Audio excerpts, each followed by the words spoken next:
Hi guys, it's Matt from Max on UK here, and in this video we are going to be looking at lighting an interior scene.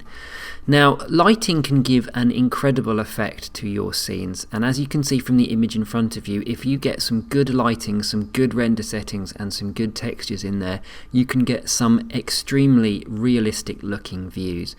It is something that a lot of people when doing interior scenes sometimes struggle with, so hopefully you'll be able to find this video useful and you'll be able to pick up some tips that will allow you to get some really good lighting in your own scenes. Okay, so at the moment this scene is in Cinema 4D's content browser. So if I go to the content browser and if I just go to the home, to the preset, sorry, you can see that under studio we have example scenes, and then there is render examples, and scene 1, okay, is this staircase room. Okay, that's if you fancy looking at the file. It does have all of its render settings and things ready to go, so if you're interested in deconstructing it that way, you can do. But what I have done is that I've removed any of the textures that we're going to need to create and any light sources and render settings, so it's all back to kind of scratch. So if I was to do a quick render, you will be able to see what we have to start with. Okay, there we go. Ugh. You can see that if you don't have good lighting and you don't have good render settings, you can create a well-modeled scene and make it look really bad.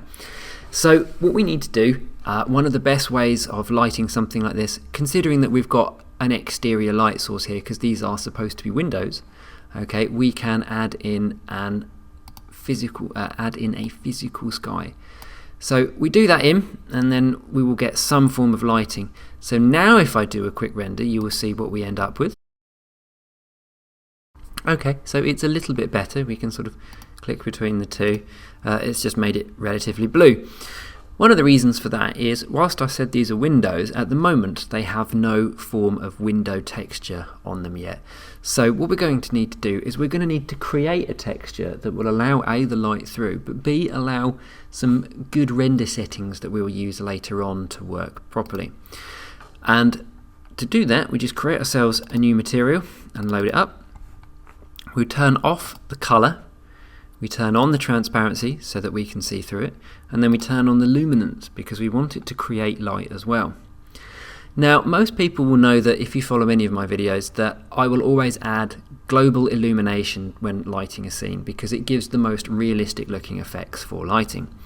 And this is going to utilize that. So if I go to the Illumination tab of this transparent texture, you can see that we've got some global illumination settings here. We've got area light and portal. So if I put a tick in the box that says portal, what this means is it will allow light through, it will allow global illumination to come through it. And equally, if I turn on global illumination area light, it will mean that these will act as little area lights. So they will be emitting some form of light to help light my scene as well. So if I just close that, thankfully, here in this scene I already have my portals, which is a polygon object over there, and if I drag and drop that over to it, okay, with no ambient occlusion or global illumination on yet, if I just do another render just with the physical sky, you'll be able to see some form of difference, hopefully. Okay, there we go, that's looking a bit better again. So you can see that our render times are increasing straight from, up to there. We've got a little bit of light coming in now, which has certainly helped to illuminate the room. But what we can do, we can adjust the time of day so that we can start to get a little bit more light into our room and set the scene up before adding global illumination so that it doesn't take too long. It's already taking nearly 3 minutes. So what I'm going to do, I'm going to look at where the sun is kind of coming in. So let's look at the physical sky. Let's maybe increase the time of day, an hour or so.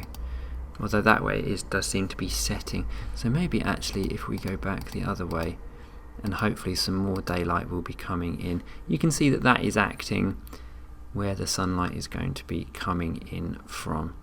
So what I'm going to do, let's do another quick render. Okay, I'm just going to stop that one really quickly. So I'm quite happy in a way that we know the light was over there and now it's over here. Maybe what I'll do is just readjust it again. So maybe say, let's go somewhere between the two. Let's say about 10:30. Okay, and now let's do another render and see if that light gives us a little bit more lighting the room rather than just the bed. Okay, again, I'm going to stop that really quickly and maybe sort of meet somewhere in between the two. So actually maybe I did want 10 instead. So again, I'm just going to do another quick render just to see if I like that lighting. Okay, cool. So I'm quite happy with that lighting. You can see we've got some nice bits of light, nice sunlight sort of lighting the bed and going around into the room. Okay, sort of a bit different from that which is a little bit too close and that which got the floor too much. This sort of gives a nice spread across. Okay, so now what I'm going to do, I'm going to nip in and I'm going to add in Global Illumination. Okay, this is a really nice thing that really works out properly how light bounces around. So just quickly, I've added in Global Illumination and now I shall render before I add or change any other settings. And you can see the progression. Oh, if you have this irradiance cache file cannot be written, you just need to go through your render settings very quickly. So at the moment, the cache file for this is trying to autosave. You should get away with just turning that off if you don't need to save it, or you can choose a location using the custom location thing. So if I just try again, there we go, should be rendering. So I'm just going to delete that black one because we don't need it. Okay, and we shall watch this one for a bit.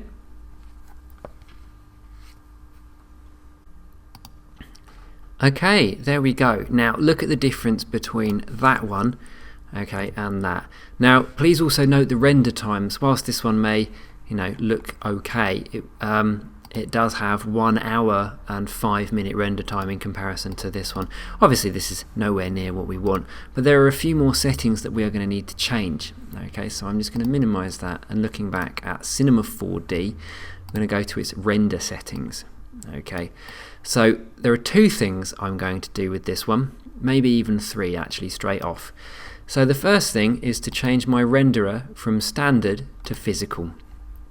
Okay, the physical renderer allows you to properly figure out how sort of things like refractions and reflections work in a more physical format. So it's much better for realistic looking renderer in this sorts of things. Okay, so what I'm going to need to do, I'm just going to need to change some of those settings. And the sampler at the moment is set to adaptive. So what I'm going to do is just going to change that to fixed under the physical one there. Okay, and the sampling quality at the moment is set to low. I'm just going to stick that onto medium. Okay, and we shall see how much that kind of gives us, and that affects these settings down here as well. So I'm going to go back to my Global Illumination, and then where it says general, at the moment it's on irradiance cache. Okay, and I also then want to add in a secondary method called light mapping. Okay, that gives a really nice sort of double amount of configurations, so that it gives a nice way of having light bounce around.